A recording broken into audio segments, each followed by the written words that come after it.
Assalamualaikum everyone. Today I'll show you how to connect Bluetooth devices in Windows.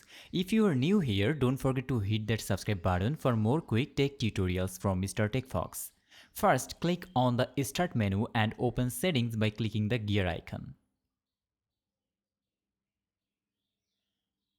In the Settings window, click on Devices and go to Bluetooth and other devices.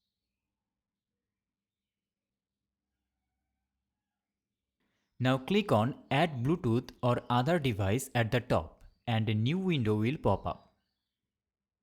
Select Bluetooth from the options and your computer will start scanning for nearby Bluetooth devices. Once you see your device in the list, click on it to connect.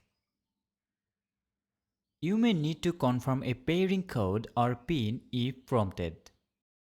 If your device doesn't show up, make sure it's in pairing mode. Check the device manual for how to enable pairing mode. And that's it.